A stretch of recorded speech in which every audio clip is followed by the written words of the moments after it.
Hello friends, முதல்ல என்ன பார்க்க போகிறோம் அப்படின்னா அனாலிசிஸில் படிக்கிற தேர்ட் செமஸ்டர் அது மட்டும் எல்லா செமஸ்டர் ஸ்டூடெண்ட்ஸ்க்கான எக்ஸாம் வந்து கிட்டத்தட்ட நெருங்கி வந்துருச்சு. ஸோ எல்லாரும் வந்து ப்ரிப்பேர் ஆகிட்டு இருப்பீங்க. ஸோ நான் இந்த வீடியோவில் வந்து எக்ஸாமில் நம்ம எப்படி அதிகமாக ஸ்கோர் பண்ணுறது அப்படிங்கிற சின்ன டிப்ஸையும் ட்ரிக்ஸையும் சொல்ல போகிறேன். வீடியோ ஃபுல்லாக பாருங்கள். சப்போஸ் நீங்கள் ஒன்றுமே படிக்கல அப்படின்னா மால் ப்ராக்டிஸ் பண்ணவே தேவையில்ல. ஸோ ஈஸியாக இந்த டிப்ஸ் எல்லாம் ஃபாலோ பண்ணிங்க அப்படின்னா நீங்களே அதிகமாக ஸ்கோர் பண்ணலாம். பாஸ் ஆகிறத விட அதிக மார்க்ஸே ஸ்கோர் பண்ணலாம். ஸோ அது என்னங்கிறத நான் சொல்ல போகிறேன். இது எல்லாமே ஸ்மார்ட் ஒர்க் தான். ஸோ நான் ஆல்ரெடி சொன்ன மாதிரி ஸ்மார்ட் ஒர்க் தான் பண்ண போகிறீங்க. ஸோ இதுக்கு நீங்கள் எதுவுமே வந்து ரொம்ப ட்ரை பண்ணணும் அவசியம் இல்லை. நான் சொன்ன சின்ன சின்ன டிப்ஸையோ ட்ரிக்ஸையோ ஃபாலோ பண்ணிங்கனாலே உங்களுக்கே அதிகமாக வந்துடும், கண்டிப்பாக தெரியும். ஸோ அது என்னங்கிற சொல்ல போகிறேன். ஸோ அது மட்டும் இல்லாமல் பார்த்தீங்க அப்படின்னா ஒரு சில டவுட்ஸ் உங்களுக்கு இருக்கும். 30 பக்கமே எழுதியிருக்கேன் அப்படின்னா கண்டிப்பாக பாஸ் ஆகிடலாம் அப்படின்னு உங்களுக்கு டவுட் இருக்கும். ஸோ அதே நான் வந்து உங்களுக்கு கிளியர் எக்ஸ்பிளைன் பண்ணுறேன். ஸோ வாங்க வீடியோக்குள்ள போகலாம்.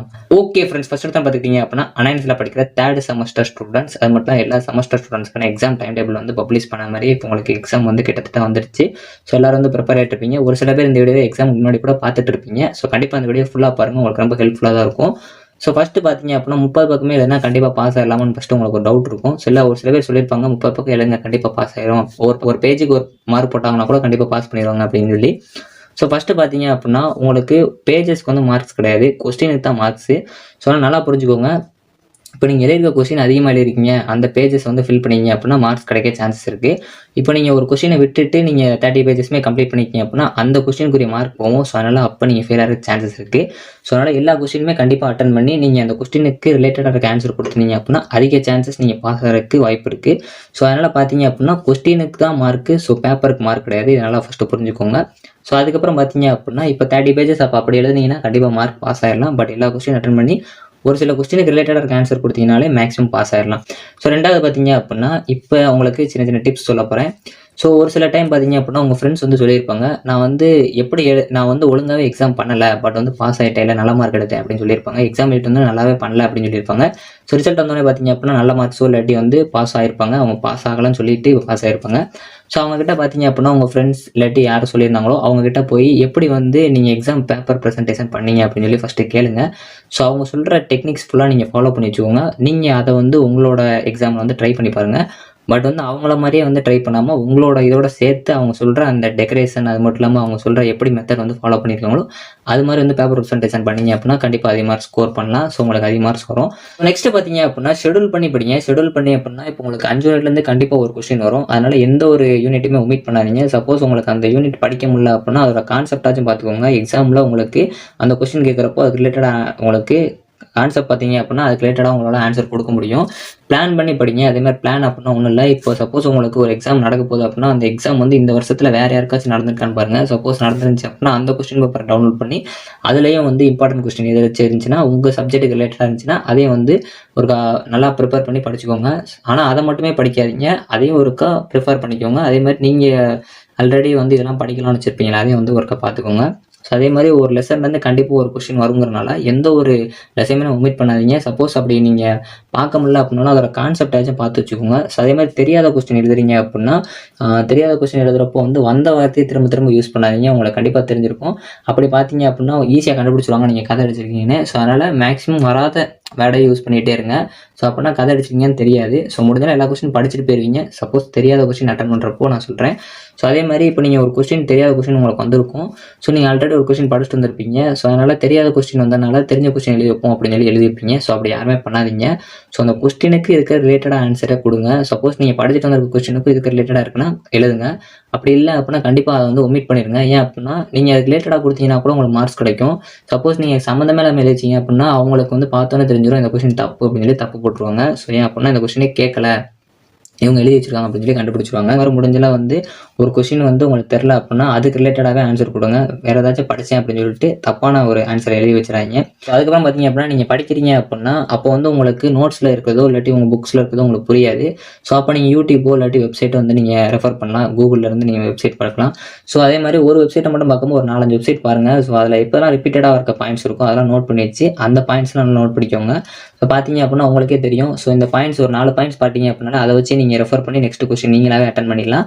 ஸோ அதனால் வெப்சைட்டையும் ரெஃபர் பண்ணுங்கள். யூடியூப்லேயே உங்களுக்கு சப்போஸ் நிறைய வீடியோஸ் இருக்குது, அதை நீங்கள் பார்த்து படிச்சுக்கோங்க. ஸோ எல்லாமே ஸ்மார்ட் ஒர்க் தான் நான் ஆல்ரெடி சொல்லியிருக்கேன். ஸோ அதே மாதிரி நீங்கள் ஒரு கொஸ்டினுக்கு ஒரு எக்ஸாமுக்கு ப்ரிப்பேர் ஆகிறீங்க அப்படின்னா கண்டிப்பாக இது என்னோட ஒப்பீனியன்னா உங்களுக்கு எப்படி இருக்கோ அதை நீங்கள் யூஸ் பண்ணிக்கோங்க. லாஸ்ட்லேருந்து ப்ரிப்பேர் ஆகுங்க. யூனிட் 5னா யூனிட் 4, யூனிட் 3, யூனிட் 1 அப்படிங்கிற மாதிரி ப்ரிப்பேர் ஆகுங்க. ஸோ என்னோட சாய்ஸ் தான். ஏன் அப்படின்னா நீங்கள் ஃபஸ்ட்டு தான் யூனிட் 1, யூனிட் 2 தான், யூனிட் 3 தான் அப்படி தான் படிச்சிருப்பீங்க. ஸோ அதனால் நீங்கள் ரிவர்ஸ்லேருந்து போகிறப்போ லாஸ்ட்லேருந்து நீங்கள் ரிவைஸ் பண்ணுற மாதிரி இருக்கும். ஃபஸ்ட்டு நல்லா கான்ஃபிடென்ஸாக படிச்சிருப்பீங்க. அதனால் எல்லாமே உங்களுக்கு தரவாயிரும். ஸோ இப்படி படிக்கணும் அப்படின்னா படிச்சுக்கோங்க. இல்லை உங்களுக்கு எது ஈஸியாக இருக்கோ அந்த ஆர்டரில் வந்து படிச்சுக்கோங்க. மேக்ஸை பொறுத்த வரைக்கும் கடைசி வரைக்கும் நல்லா செஞ்சு பாருங்கள். ஸோ இப்போ எக்ஸாம் கால்குள்ளே போகிறதுக்கு முன்னாடி அந்த ஒரு சில சம்ஸை பார்த்துட்டே இருங்க. ஏன் அப்படின்னா சப்போஸ் நீங்கள் லாஸ்ட்டாக பார்த்துட்டு போகிற சம்ம கூட உங்களுக்கு எக்ஸாம் காலில் கேட்கலாம். ஸோ அதே மாதிரி உங்களுக்கு கண்டிப்பாக மேக்ஸை பொறுத்த வரைக்கும் ஸ்டெப் மார்க் வரும். அதனால் நீங்கள் செய்கிறீங்க அப்படின்னா முடிஞ்சளவு சொல்யூஷன் கிவன் தட் இந்த மாதிரி லெட் தட் அப்படின்னு சொல்லிட்டு அவங்க கொடுத்துருக்க கொஸ்டினே பிரீஃபாக எழுதுவீங்க. அதுக்கே ஒரு 2 மார்க் கிடைக்க சான்சஸ் இருக்குது. அதே மாதிரி உங்களுக்கு தெரிலனாலும் அந்த ஃபார்முலாவை போட்டு ஸ்டெப் படி ஒரு பக்கம் இல்லை 2 பக்கம் கொண்டு வந்தீங்கனாலே உங்களுக்கு ஸ்டெப்புக்கு மார்க் கிடைக்கும். ஸோ ஈஸியாக வந்து மார்க் ஸ்கோர் பண்ணலாம். ஸோ இப்போ அதே மாதிரி ஒரு கொஸ்டின் கண்டிப்பாக வரும் அப்படின்னு சொல்லி உங்களுக்கு தெரிஞ்சிருக்கும். உங்கள் கிளாஸில் சொல்லியிருப்பாங்க, இல்லை உங்கள் ஃப்ரெண்ட்ஸ் இல்லை உங்கள் ஸ்டாஃப்ஸ் யாராவது சொல்லியிருப்பாங்க. அந்த கொஸ்டினை ப்ரிப்பேர் பண்ணுறப்போ பார்த்தீங்க அப்படின்னா நீங்கள் வந்து எக்ஸ்ட்ராவாக வந்து ப்ரிப்பேர் பண்ணுங்கள். ஏன் அப்படின்னா எல்லாரும் அந்த கொஸ்டினை படிச்சிருப்பாங்க. கண்டிப்பாக வந்து எல்லாரும் படிச்சிருக்கீங்க அப்படின்னா எல்லாரும் ஒரே பாயிண்ட்ஸ் தான் படிச்சு வச்சிருப்பீங்க. நீங்கள் எக்ஸ்ட்ரா பாயிண்ட்ஸ் ப்ரிப்பேர் பண்ணுறப்போ உங்களுக்கு அதிக மார்க் கிடைக்க சான்சஸ் இருக்குது. அப்படின்னா எல்லாரும் ஒரே மாதிரி எழுதியிருக்கப்போ உங்களுக்கு வந்து உங்கள் பேப்பர் திருத்தும்போது பரவாயில்ல நீங்கள் ஏதோ எக்ஸ்ட்ரா நல்லா படிச்சிருக்கீங்க அப்படின்னு சொல்லிட்டு உங்களுக்கு மார்க்ஸ் கிடைக்க சான்சஸ் இருக்குது. ஸோ பேப்பர் ப்ரெசன்டேஷன் நல்லா பண்ணுங்கள், நீட்டாக இருக்கணும். ஸோ பிளாக் ஸ்டிக் எங்கே யூஸ் பண்ணணும் அங்கே முடிஞ்சளவு யூஸ் பண்ணுங்கள். ஸோ அதுக்கப்புறம் பார்த்தீங்க அப்படின்னா ஒரு கொஸ்டின் எழுதுறீங்க அப்படின்னா அந்த கொஸ்டினை வந்து பேராகிராஃபாக எழுதாமல் பாயிண்ட்ஸ் போட்டு எழுதுங்க. சப்போஸ் உங்களுக்கு கொஸ்டினில் பேராகிராஃபாக தான் எழுதணும் அப்படின்னா பேராகிராஃப் எழுதுங்க. அப்படின்னா பாயிண்ட்ஸ் போட்டு எழுதிங்கன்னா உங்களுக்கு பேஜஸ் வந்து அதிகமாக போகும், பார்க்கறதுக்கு நீட்டாக இருக்கும். ஸோ அதே மாதிரி அந்த பாயிண்ட்ஸ் போடுறப்போ 1, 2, 3 அப்படின்னு போடாமல் ஸ்டார் போட்டு எழுதுங்க. அப்படின்னா எத்தனை பாயிண்ட்ஸ் அப்படிங்கிறது உங்களுக்கு பார்த்தாலே தெரியாது. அப்படின்னா இப்போ 10 பாயிண்ட்ஸ் இருக்குது, உங்களுக்கு 9 பாயிண்ட்ஸ் தான் ஞாபகம் இருக்குது அப்படின்னா நீங்கள் 1, 2, 3 போட்டிங்க அப்படின்னா உங்களுக்கு பார்த்தாலே மாட்டிக்குவீங்க. இப்போ ஸ்டார் போட்டிங்க அப்படின்னா உங்களுக்கு பார்த்தாலே நிறைய பாயிண்ட்ஸ் எழுதிருக்க மாதிரி இருக்கும். அதனால் உங்களுக்கு மார்க்ஸ் அதிகமாக கிடைக்க சான்சஸ் இருக்குது. ஸோ அது மட்டும் இல்லாமல் ஒரு சில டைம் தப்பாக எழுதிட்டீங்க. இப்போ ஒரு கொஸ்டின் வந்து அட்டன் பண்ணி பாதி வரைக்கும் எழுதினதுக்கப்புறம் உங்களுக்கு தப்புன்னு தெரியுது அப்படின்னா இந்த கொஸ்டின் ஃபுல்லாக தப்பாக இருந்தால் மட்டும் மேக்ஸிமம் ஸ்ட்ரைக் பண்ணிட்டு நெக்ஸ்ட்டு போங்க. சப்போஸ் வந்து இந்த கொஸ்டின் பாதி ரைட்டுங்கிற மாதிரி தெரிஞ்சுன்னா நெக்ஸ்ட் அப்படியே கண்டினியூ பண்ணுங்கள். ஸோ அதே மாதிரி இப்போ ஒரு ஏபி அப்படின்னு சொல்லி உங்களுக்கு சாய்ஸில் இருக்கும். சப்போஸ் நீங்கள் ஃபஸ்ட்டு ஏ கொஸ்டின் உங்களுக்கு தெரிஞ்சிருக்குன்னு சொல்லி எழுதிட்டு ஸோ அதுக்கப்புறம் பி தான் எனக்கு நல்லா தெரியும் அப்படின்னா மேக்ஸிமம் வந்து ஏவே நீங்கள் ஃபுல்லாக கம்ப்ளீட் பண்ண பாருங்கள், பிக்கு போகாதீங்க. ஏன் அப்படின்னா இந்த பதட்டத்தில் உங்களுக்கு அதுவும் மறக்க சான்சஸ் இருக்குது. சப்போஸ் எனக்கு நல்லா தெரியும் அதுதான் தெரியும் அப்படின்னா இப்போ அதுக்கப்புறம் ஸ்ட்ரைக் பண்ணிட்டு இல்லைங்க. மேக்ஸிமம் பேப்பரில் எதுவுமே ஸ்ட்ரைக் பண்ணாமல் எழுதுறது தான் உங்களுக்கு மார்க்ஸ் அதிகமாக கிடைக்கும். பேப்பர் ப்ரெசன்டேஷனுக்கும் நல்லாயிருக்கும். ஸோ அதனால் மேக்ஸிமம் ஸ்ட்ரைக் பண்ணாதீங்க. ஸோ அதுக்காக ஸ்ட்ரைக் பண்ணால் மார்க் கம்மியாகும் அப்படிலாம் இல்லை. சரி நீங்கள் தப்பாக எழுதிங்க அப்படின்னா அதை ஸ்ட்ரைக் பண்ணிட்டு எழுதலாம். மேக்ஸிமம் ஆனால் அடிக்காமல் எழுதினீங்கன்னா கொஞ்சம் பார்க்க நீட்டாக இருக்கும். ஏன்னா பேப்பர் ப்ரெசன்டேஷனுக்கு யூஸ்ஃபுல்லாக இருக்கும். ஸோ அதுக்கப்புறம் எல்லா கொஸ்டினுமே கண்டிப்பாக அட்டன் பண்ணுங்கள். ஸோ எல்லா கொஸ்டின் அட்டன் பண்ணிங்கன்னா தான் கண்டிப்பாக உங்களுக்கு மார்க்ஸ் வந்து எல்லா கொஸ்டினுக்கும் ஈச் மார்க் கொடுத்தாங்கன்னா உங்களுக்கு அப்படியே உங்களுக்கு மார்க்ஸ் வந்துடும். ஸோ நெக்ஸ்ட்டு பார்த்தீங்க அப்படின்னா இப்போ நீங்கள் ஒரு எக்ஸாம் எழுதுறீங்க, அந்த எக்ஸாமில் உங்களுக்கு ஒரு கொஸ்டினுமே தெரில, அந்த எக்ஸாமில் கண்டிப்பாக அரியர் வச்சுருங்க அப்படின்னு தெரிஞ்சிச்சு அப்படின்னா அதை பற்றி நினைக்காம நெக்ஸ்ட் எக்ஸாமில் கான்சன்ட்ரேஷன் பண்ணுங்கள். ஏன் அப்படின்னா ஒரு சில டைம் நீங்கள் அதிலே நினச்சிட்டு இந்த எக்ஸாமை கோட்டை விட்டுருவீங்க. பட் நீங்கள் நினச்ச எக்ஸாமில் வந்து அரியர் ஆகாமல் இப்போ நீங்கள் நெக்ஸ்ட்டு விட்ட சப்ஜெக்ட்டில் தான் உங்களுக்கு அரியர் விழுந்துடும். ஸோ அதனால் எப்பயுமே வந்து ஒரு எக்ஸாம் முடிஞ்சிச்சு அப்படின்னா அதை பற்றி யோசிக்காமல் நெக்ஸ்ட் எக்ஸாமில் கான்சன்ட்ரேஷன் பண்ணுங்கள். ஸோ முடிஞ்சளவு பார்த்தீங்க அப்படின்னா எல்லா கொஸ்டின் அட்டன் பண்ணுறப்போ பார்த்தீங்க அப்படின்னா பேப்பர் ப்ரெசன்டேஷன் நல்லா பண்ணுங்கள். ஸோ பேப்பர் ப்ரெசன்டேஷன் பண்ணிங்க அப்படின்னாலே எல்லா கொஸ்டினுக்கு மார்க் வந்து கிடச்சிரும்.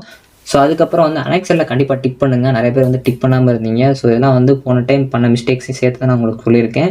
ஸோ அதே மாதிரி உங்கள் ஃப்ரெண்ட்ஸ் கிட்ட ஷேர் பண்ணுங்கள். ஸோ இந்த கொஸ்டின் படிச்சிருக்கீங்க அப்படின்னா இந்த கொஸ்டினை உங்கள் ஃப்ரெண்ட்ஸ் கிட்ட ஷேர் பண்ணுங்கள். அதாவது நீங்கள் படித்ததை ஷேர் பண்ணுங்கள். மித்தபடிக்கு வந்து நீங்கள் படிச்சிட்டீங்களா இல்லையா அப்படிங்கிறத கேட்காதீங்க. ஏன் அப்படின்னா அவங்க படிக்கலை அப்படின்னு சொல்லி அவங்க நல்லா எழுதிட்டாங்க அப்படின்னா உங்களுக்கு அந்நேரம் வந்து நம்மளும் வந்து அந்நேரம் படிச்சிக்கலாம் அப்படிங்கிற ஒரு கான்சன்ட்ரேஷன் வந்துடும். ஸோ அதனால் படிச்சிட்டியா படிக்கலையா அப்படிங்கிறத கேட்காம மித்தபடிக்கு நீங்கள் படித்ததை மட்டும் ஷேர் பண்ணுங்கள். அதே மாதிரி எக்ஸாம் கால்குள்ளே போகிறதுக்கு முன்னாடி எந்த ஒரு கொஸ்டினை ஷேர் பண்ணாதீங்க. சப்போஸ் அவங்க உங்களுக்கு படிக்காத கொஸ்டின் அவங்க சொல்லிட்டாங்க அப்படின்னா அந்த ஒரு டென்ஷனே உங்களுக்கு எக்ஸாம் கால்குள்ளே போனோன்னே எல்லா கொஸ்டினும் மறந்துடும்.